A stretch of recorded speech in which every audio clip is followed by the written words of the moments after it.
December 22nd, 1984. 3 days before Christmas. A Saturday afternoon on the New York City subway. A thin, blonde man in a windbreaker sits down in the rear of a downtown express train. 4 teenagers surround him. One of them says 5 words, "Give me $5." What happens next takes less than 10 seconds.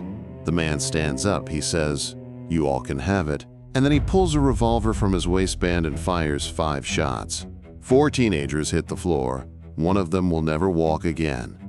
The man steps off the train, jumps onto the tracks, and disappears into the darkness of the tunnel. Within 48 hours, he is the most famous man in America. Half the country calls him a hero. The other half calls him a monster. Most people who hear this story pick a side before the first minute is over. Almost none of them have heard what comes next. To understand what happened on that subway car, you have to understand the city it was moving through. Not the New York of Broadway and Central Park, the other New York. The one that existed in 1984. Because by 1984, New York City was a place that had lost control of itself. The numbers were staggering. Nearly 2,000 murders a year. Robberies so common that New Yorkers developed a specific posture. Head down, eyes forward, wallet in the front pocket, keys laced between the fingers like a weapon. The crack cocaine epidemic was tearing through neighborhoods block by block. Times Square was an open-air market for drugs and prostitution. Entire sections of the Bronx and Brooklyn looked like war zones. Burned-out buildings, stripped cars, streets where ambulances wouldn't go after dark. And the subway was the worst of it. If you lived in New York in the early 80s, you know what I'm talking about. You remember the feeling. The moment you descended those stairs and pushed through the turnstile, the rules of the surface world no longer applied. You were underground now. And underground, anything could happen. 250 felonies a week on the transit system. 38 crimes a day on average reported underground. Passengers were robbed, beaten, slashed. The trains themselves looked like they were rotting from the inside out. Every surface covered in graffiti, the seats slashed, the lights broken, the floors slick with filth. Rats ran along the platforms. The air smelled of urine and metal, and something else that people in other cities never had to learn the name for: fear. Mayor Ed Koch declared war on subway crime and sent uniformed officers onto every train during the evening hours. It worked, for a while. Then the city ran out of money. The program was costing $350,000 a week in overtime, and it was scrapped. The transit police force shrank by 25%. The criminals came back, and the city's 8 million residents were left with a simple, brutal calculation every time they swiped a token and pushed through a turnstile. The odds were not in your favor. That was the New York that Bernhard Goetz lived in. Bernhard Hugo Goetz was born on November 7th, 1947, in Queens, New York. He was the youngest of 4 children. His father was a German immigrant who owned a bookbinding business and a 300-acre dairy farm in upstate New York. Bernhard grew up mostly on that farm, far from the city, far from crowds, far from the kind of chaos that would one day make his name a household word. He was a quiet kid, studious, mechanical. He liked things he could take apart and put back together: radios, engines, circuit boards. The world of wires and switches made sense to him. You put the right components in the right order, and the system worked. People were harder. People didn't follow circuits. He earned a degree in electrical and nuclear engineering and moved to Manhattan, where he set up a small electronics repair business. He lived alone in a modest apartment in Greenwich Village, a walk-up, sparsely furnished, the kind of place where a man could disappear into his own routine and never be noticed.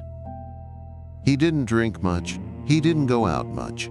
He didn't have many friends. Neighbors described him as polite but intense, the kind of person who would hold a door open for you and then write a 3-page letter to the city about the fact that the door's hinge was broken. He was, by every account, the kind of person you would never notice on a subway car.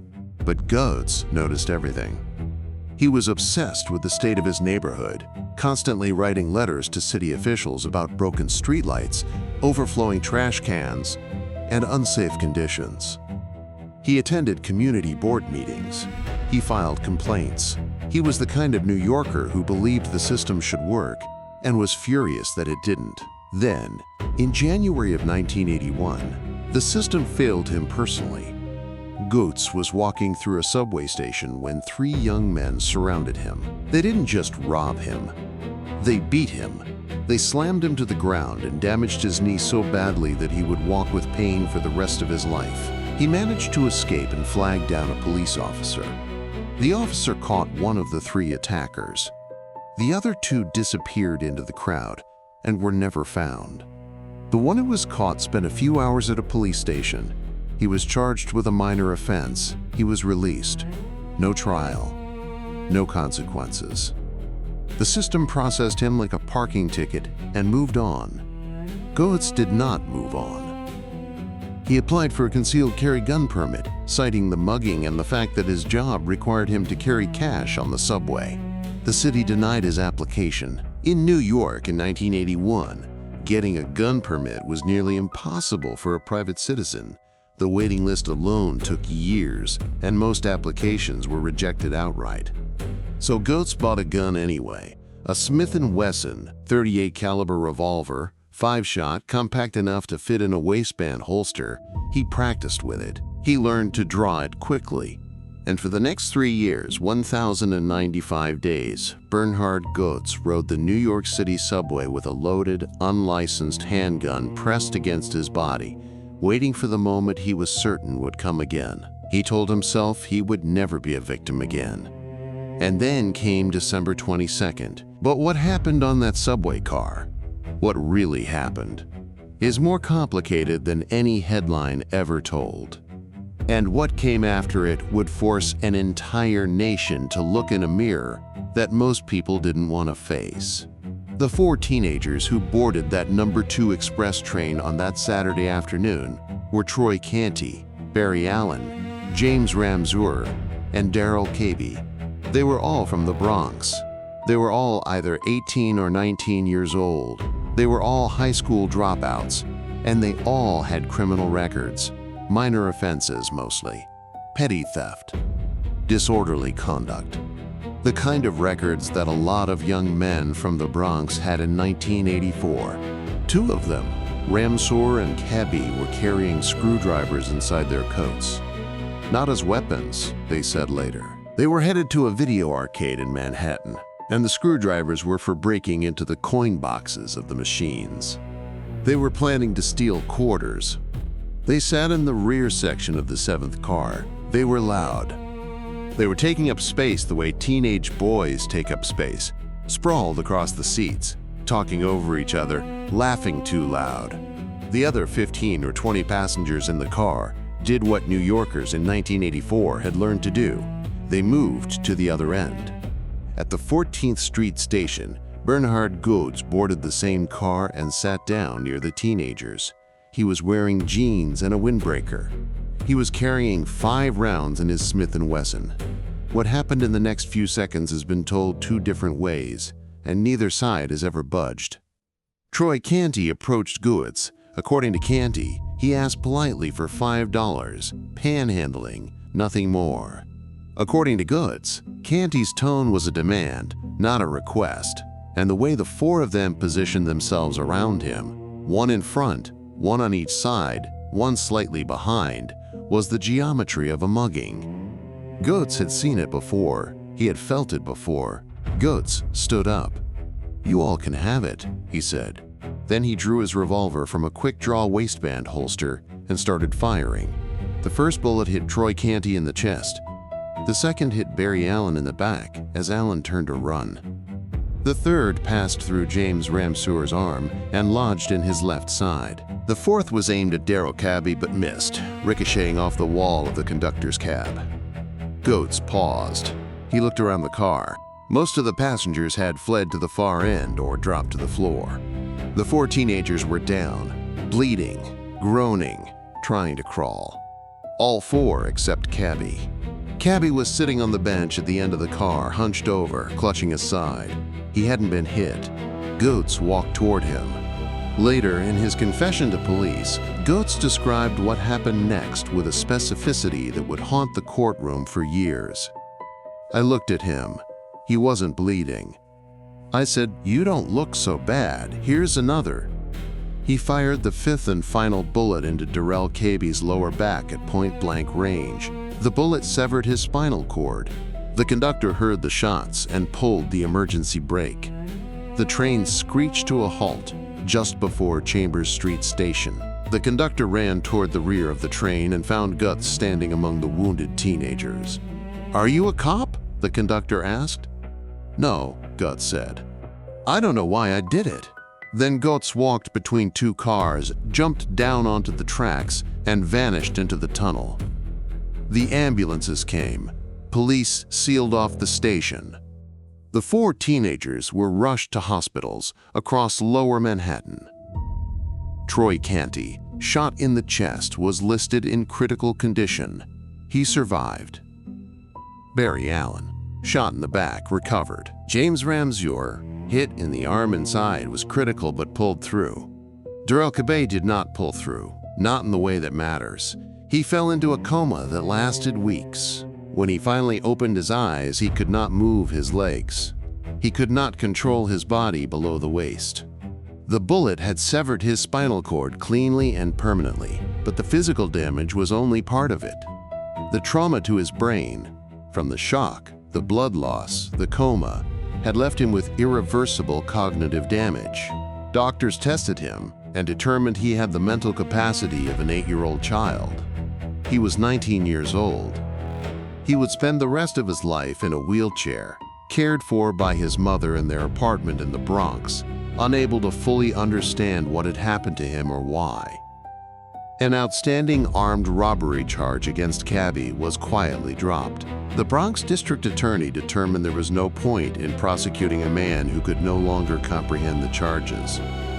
Meanwhile, Goetz was gone. He rented a car and drove to Bennington, Vermont. On the edge of town, he pulled over, took his revolver apart piece by piece, and scattered the components in the woods. He burned his jacket. He waited. And while he waited, New York City did something that nobody, not the police, not the mayor, not the teenagers, families, expected. It made him a hero. The tabloids lit up. The New York Post and the Daily News ran front pages day after day about the mysterious subway shooter. A faceless sketch on every newsstand, a phantom that the entire city was talking about. They called him the subway vigilante, and the city didn't just accept the name. It embraced it. It celebrated it. T-shirts appeared on street corners within days. Bumper stickers showed up on taxis. Radio call-in shows were flooded with callers who wanted to buy the man a drink. Letters poured into newspaper offices, thousands of them, overwhelmingly in Goetz's favor. Finally, someone did something, they said. He did what any of us would do. One letter to the Post read simply, "More power to him. He was only defending himself. I wish there were more like him." The Guardian Angels, the volunteer subway patrol group led by Curtis Sliwa, called the shooting a natural consequence of a city that refused to protect its own citizens. Talk shows debated whether the vigilante was a symptom or a cure. Polls showed that a majority of New Yorkers, white and black, sympathized with the shooter. Even people who thought the shooting was wrong understood the fear that produced it. This was a city where 38 crimes happened underground every single day. A city where getting on the subway felt like a gamble. And here was a man who had refused to be a victim. 9 days after the shooting, on New Year's Eve, Goetz walked into a police station in Concord, New Hampshire, and identified himself as the man the entire country was looking for. He was brought back to New York in handcuffs. Detectives escorted him through a wall of flashbulbs at police headquarters. The thin, blonde, bespectacled man who had become the most famous fugitive in America. And then, in a small interrogation room, with the tape recorder running, Bernhard Goetz started talking. He made 2 long, detailed, tape-recorded statements. He spoke calmly, methodically, the way an engineer describes a system he has built. He walked the detectives through every second of the shooting, the positions of the teenagers, the sequence of the shots, the way the gun felt in his hand. He described the moment he looked at Darrell Cabey and decided to fire again. And then he said things that didn't sound like self-defense at all. "I wanted to kill those guys," he said. "I wanted to maim those guys. I wanted to make them suffer in every way I could. If I had more bullets, I would have shot them all again and again. My problem was I ran out of bullets. If I was a little more under self-control, I would have put the barrel against his forehead and fired." These were not the words of a man acting in the grip of terror. These were the words of a man who had waited 3 years for this moment and had not flinched when it arrived. The city that had made him a hero heard those words, and for the first time, some people started to wonder whether the man they had been cheering for was something other than what they wanted him to be. The Daily News, which had called him a big city folk hero, began to cool. Civil rights leaders pointed to the tapes as proof of what they had suspected from the beginning, that this was not about self-defense. This was about race. This was about rage. And this was about a white man who had been allowed to shoot 4 black teenagers and walk away because the city was too afraid to see what it had endorsed. But the question was far from settled. And what happened in the courtroom would only make it harder to answer. But the question was far from settled. And what happened in the courtroom would take that question and sharpen it into something that cut even deeper. The legal battle over Bernhard Goetz took more than 2 years before a single witness took the stand. The first grand jury indicted Goetz on just one charge: criminal possession of a weapon. They refused to indict on attempted murder. But Manhattan District Attorney Robert Morgenthau wasn't finished. He convened a second grand jury, presented new evidence, and this time secured indictments on 4 counts of attempted murder, 4 counts of assault, 1 count of reckless endangerment, and the weapons charge. Goetz's defense team moved to dismiss. Judge Stephen Crane agreed, ruling that the prosecutor had given the grand jury incorrect instructions on self-defense law and that 2 of the victims, Canty and Ramseur, appeared to have committed perjury. All charges were thrown out, but the New York Court of Appeals reversed the ruling. Every charge was reinstated. The trial was set. Jury selection began in December of 1986 and took nearly 4 months. The defense team, led by Barry Slotnick, one of the most aggressive and theatrical criminal defense lawyers in New York, screened hundreds of potential jurors for bias. By the time the first witness took the stand on April 27, 1987, the trial had already become the most closely watched criminal proceeding in the city since the Son of Sam. Slotnick's defense was elegant in its simplicity. Bernhard Goetz was a man who had been victimized by a broken system. He had been mugged. He had reported it. The system had done nothing.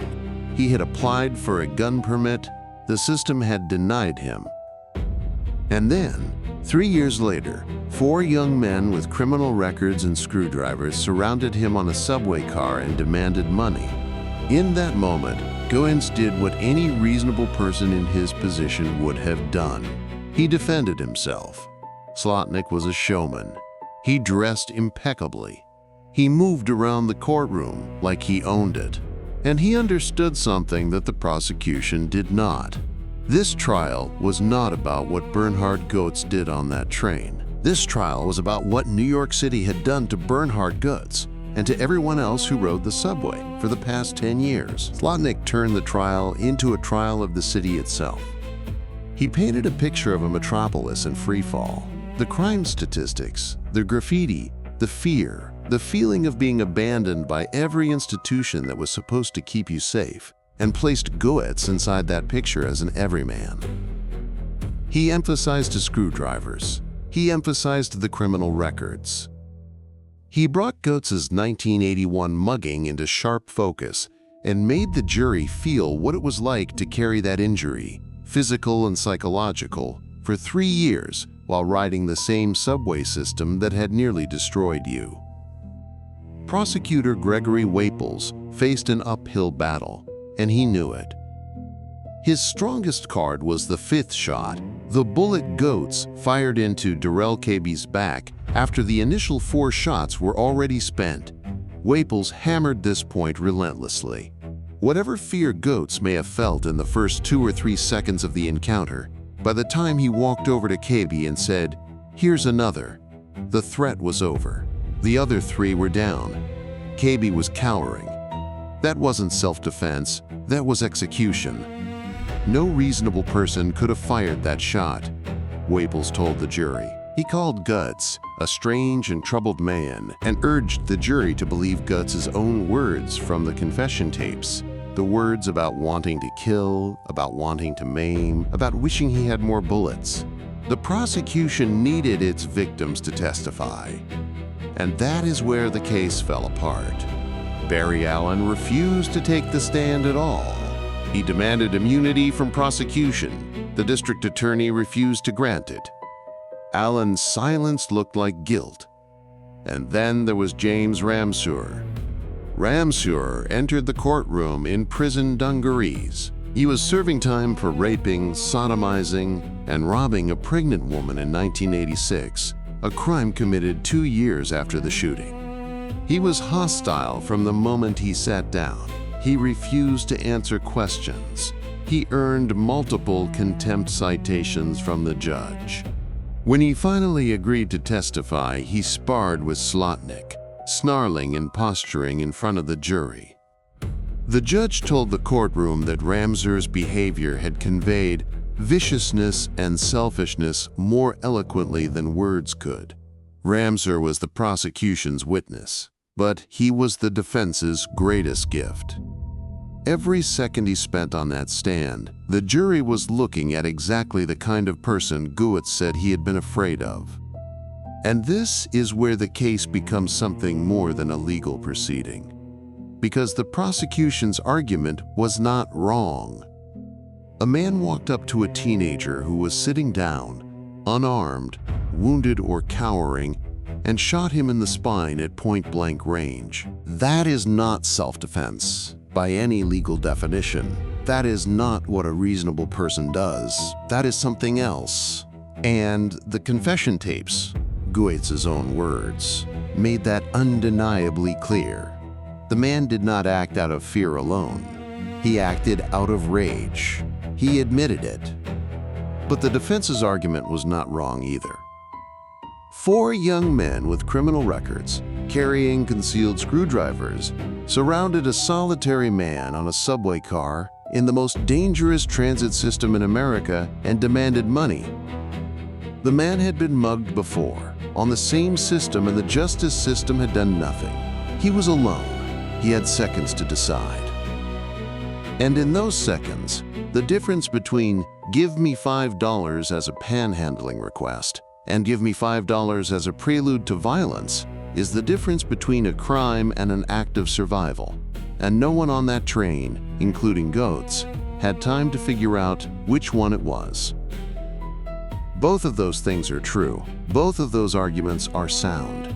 And the fact that they cannot both be right is what made this case impossible for America to resolve, then and now. Jury deliberations began on June 12, 1987. They lasted 4 days. On June 16th, the foreman read the verdict. On the charge of attempted murder in the shooting of Troy Canty, not guilty. On the charge of attempted murder in the shooting of Barry Allen, not guilty.